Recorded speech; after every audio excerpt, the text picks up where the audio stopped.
గురూజీ 72 గంటల్లోనే ఫోన్లోని అద్భుతమైన జ్యోతిష్య పరిష్కారం చూపిస్తారు. నమ్మండి, నమ్మకపోండి, ఇది నిజం. శ్మశాన కాళి రుద్ర చౌడీదేవి ఆరాధకులు నంబర్ 1 వశీకరణ స్పెషలిస్ట్.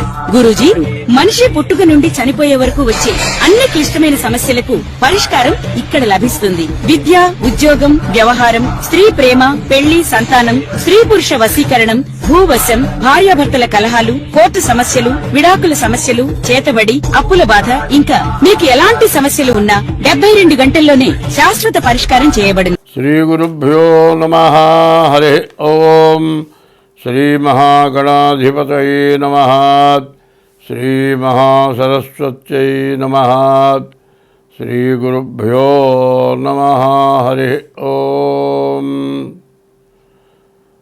తల్లి నిన్ను దలంచి పుస్తకము చేతంబూనిచిన్, నీవు నాయుల్లంబందున నిల్చి జృంభణముగా నుక్తుల్ సుశబ్దంబు శోభిల్లన్ బల్కుము నాదువాక్కునను సంప్రీతిన్ జగన్మోహిని పుల్లాబ్జాక్షి సరస్వతి భగవతి భారతీ పూర్ణేందు బింబాననాత్ క్షోణితలంబునన్నెన్నుదురు శోకగమృకీర్తింతు క్షోణితలంబునన్నెన్నెదుట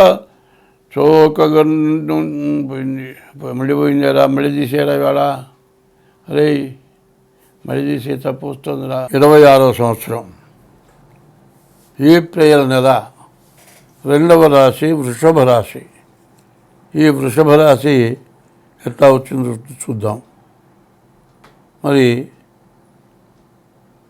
కృత్తిక 2, 3, 4 పాదాలు, రోహిణి 4 పాదాలు, మృగశిర 1, 2 పాదాలు.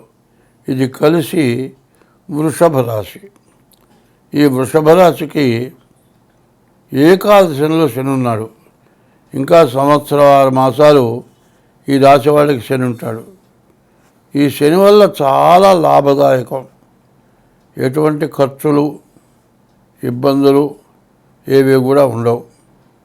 ఈ రాశి వాళ్ళకి రవి, కుజుడు, శని ఈ 3 గ్రహాలు కూడా, ఇదిగాక గురువు కూడా మంచి లాభదాయకంగా ఉన్నాడు.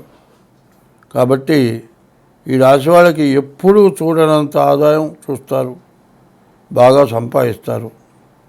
కానీ ఇక్కడ వచ్చిన ఇబ్బంది ఏంటంటే బుధుడు, రాహువు, కేతువు ఈ 3 గ్రహాలు బాగాలేవు. రాహువు, కేతువే బాగలేరు. బుధుడు కూడా వ్యాపారకారకుడు, బుధుడు కూడా బాగున్నాడు. రాహు, కేతువు బాగలేరు. అయితే చెప్పాలి అంటే ముందు ఈ రాసులన్నిటిలోకి కూడా వృషభ రాశి చాలా బాగుంది. ఎంత బాగున్నదో దానికి తగ్గట్లుగా రాహుకేతువులు 2 బాగలేవు. ఈ 2 కూడా పాపగ్రహాలు. ఈ పాపగ్రహాలు బాగుండకపోవటం చేత విపరీతమైన ఖర్చులు, విపరీతమైన సమస్యలు బాగా ఉంటాయి. వీటి నుంచి మీరు తప్పించుకోవాలంటే ముందుగా మీ డేట్ ఆఫ్ బర్త్ ద్వారా మీ జాతకం చూపించుకోవడం చాలా మంచిది. అయితే ఈ రాశి వాళ్ళకి చదువుకునే వాళ్ళకి బాగుంది, ఉద్యోగానికి వెళ్ళేవాళ్ళకి బాగుంది, మరి ఇల్లు కట్టుకునేవాళ్ళు, ఇల్లు అమ్ముకునేవాళ్ళు వాళ్ళకి బాగుంది. తర్వాత మోటార్ వాహనాలు, ఇనుము సామాన్లు, ఇనుముకు సంబంధించిన ఏ వ్యాపారం చేసే వాళ్ళకైనా కూడా బాగుంది. కుజుడు బాగున్నాడు, డాక్టర్లకు బాగా ఆదాయం వస్తుంది. తర్వాత బుధుడు బాగున్నాడు, అన్ని రకాల వ్యాపారాలు బాగుంటాయి. కానీ రాహు, కేతు ఇద్దరి వల్ల మాత్రం పెద్ద సమస్య రాబోతుంది. కాబట్టి ఈ రాశి వాళ్ళు చాలా జాగ్రత్త పడాలి తప్పనిసరిగా. ఎందుకంటే ఇప్పుడు చేతిలో బంగారం ఉందండి, కనీసం ఓ 10 తులాల బంగారం ఉంది. బంగారం ఉంది కదా అని ఎట్టబడితే ఎట్ట తిరుగుతామా? చేత్తో పెట్టుకుని వెళ్తామా? చేత్తో పట్టుకున్నాం అనుకోండి, సెల్ లాంటిది రాకపోతున్నారు. బంగారం కూడా కాజేస్తే ఇబ్బంది కదా. దానికి తగినట్లుగా జాగ్రత్త ఉండాలి. మరి 10 తులాల బంగారం తీసుకెళ్ళేప్పుడు 10 లక్షల రూపాయలు. మరి ఈ బంగారం తీసుకెళ్ళేప్పుడు 2వ మనిషి కూడా తోడు ఉండాలి. అట్లాగే అంతా బాగున్నప్పుడు రాహుకేతువులు బాగాలేరు. మరి గ్రహణం వచ్చేది రాహుకేతువుల మధ్యలో సూర్యుడు కానీ చంద్రుడు కానీ పెడితే గ్రహణం వస్తుంది. సూర్య చంద్రుడికే కష్టం వస్తే మనకు రావడం కష్టం సామాన్యంగా ఉంటుందా? కాబట్టి డేట్ ఆఫ్ బర్త్ ద్వారా చూపించుకొని మీ జాతకం ద్వారా ఏముందో చూసి దాన్ని శాంతి చేసుకుంటే మీరు అన్ని విధాలా లాభపడతారు. స్వస్తి. శని వల్ల ఇబ్బంది పడేవాళ్ళు 5 కనపడుతున్నారు. ఎవరు 5 అంటే మేషరాశికి 12ంట శని, మీనరాశికి 1ంట శని, కుంభరాశికి 2ంట శని, ధనస్సు రాశికి 4ంట శని, సింహరాశికి 8ంట శని. ఇది ఏలినాటి శనిలో ఇవి 5 రకాలన్నమాట. ద్వాదశస్తమ జన్మస్థం శని అంగారకో గురు కుర్వంతి ప్రాణ సందేహం స్థానచలనం ధనక్షయం. నేను చెప్పా కదా, సింహరాశికి 8ంట ఉన్నాడు శని, ధనస్సు రాశికి 4ంట ఉన్నాడు శని, కుంభరాశికి 2ంట ఉన్నాడు శని, మీనరాశికి 1ంట ఉన్నాడు శని, మరి మీనరాశికి 12ంట ఉన్నాడు శని. ఇట్లా శని ఉండేటట్లయితే ద్వాదశం అంటే 12, అష్టమం అంటే 8, జన్మం అంటే 1,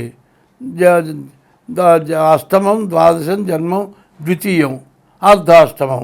ఇట్లా కనుక శని ఉంటే మీరు బతకడం చాలా కష్టమవుతుంది. ఆత్మహత్య చేసుకుందామన్నంత బాధ కలుగుతుంది. ఈ సంవత్సరం వల్ల కూడా సింహరాశికి, ధనస్సు రాశికి, కుంభరాశికి, మీనరాశికి, మేషరాశికి శని పూర్తిగా బాగాలేడు. మరి మార్చి 19 నుంచి ఏప్రిల్ నెల 6వ తారీఖు వరకు కూడా మేషరాశి, మీనరాశి, కుంభరాశి, ధనస్సు రాశి, సింహరాశి ఈ రాశులకి శని పూర్తిగా బాగాలేడు. మరి గోచార రీత్యా బాగాలేదు. జన్మలగ్న రీత్యా ఎట్లా ఉన్నది అనే దానికి ముందు మీ డేట్ ఆఫ్ బర్త్ ద్వారా మీ జాతకం చూపించుకోవడం చాలా అవసరం. ఇట్లా చూపించుకున్నట్లయితే మీకు ఎటువంటి సమస్య లేకుండా జాతకం చూసి మీకు దోషాలు ఏమన్నా ఉంటే దానికి ఏ రకమైన పూజలు చేయాలో చూసి మీకు ఆ రకం పూజలు చేయించి మీ యొక్క జాతకం బాగుండేట్టుగా, మీరు నష్టపడకుండా ఉండేటట్లుగా చూడటానికి అవకాశం ఉంటుంది. కాబట్టి మీరు మా మీకు మా నెంబర్కి ఫోన్ చేసి మీ డేట్ ఆఫ్ బర్త్ చెప్పి తగిన ఫీజు చెల్లించి, డేట్ ఆఫ్ బర్త్ లేకపోతే హస్త సాముద్రిక ద్వారానైనా సరే మీ జాతకం చూపించుకోవాల్సిందిగా చెబుతూ ఉన్నాను. స్వస్తి.